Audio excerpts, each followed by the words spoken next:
Central యూనివర్సిటీలో చదివిన శివ అనే యువకుడు ముదిరాజులను మోసం చేస్తాడని ఎవరైనా భావిస్తున్నారా? ముదిరాజ్ సామాజిక వర్గం యువతపై ఆశలు పెట్టుకుంది. ఎందుకంటే రిజర్వేషన్లు యువతకే ఎక్కువగా ఉపయోగపడతాయి కాబట్టి.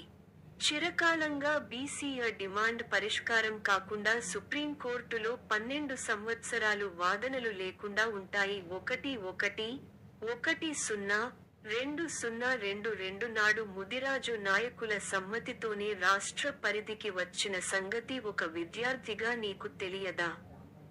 రాష్ట్రంలో 50,000 ఉద్యోగాల నియామకాలలో మన వాటా కోల్పోవడానికి కారణమైన వారిని ప్రశ్నించే దమ్ము నీకుందా?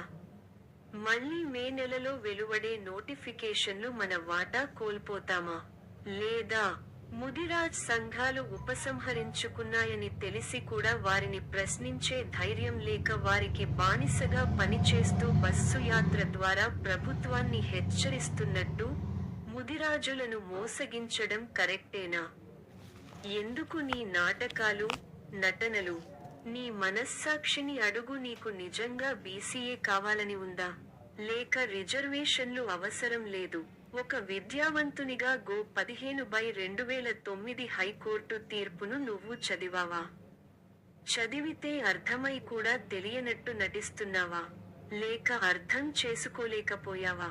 తీర్పును అర్థం చేసుకోలేని విధంగా యువతను కలిగి ఉన్న ముదిరాజ్ సామాజిక వర్గం రాజ్యాధికారాన్ని ఎలా సాధిస్తుందనుకుంటున్నావు? హైకోర్టు తీర్పులో ముదిరాజులకు అనుకూలమైన అంశాలు, సుప్రీంకోర్టులో చతికిలపడటానికి కారణం ఎవరో గుర్తించి కూడా వారిని ప్రశ్నించకుండా బానిసగా మారి ముదిరాజులను ఎందుకు మోసగిస్తున్నావ్?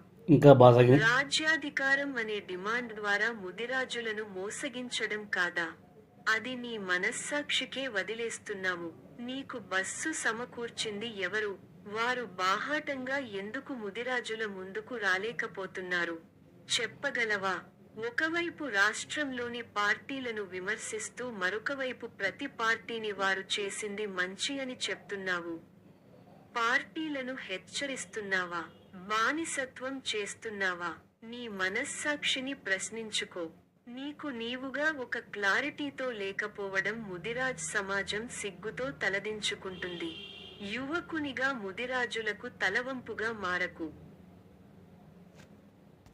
సంగీత విన్నారు కదా, ఇక చూడు కళ్ళకు కనపడుతుందా? అనంతరావు కమిటీ ఇచ్చిన రిపోర్టు. మనం ఏమున్నామో ఏ విధంగా ఉన్నామో చదువు.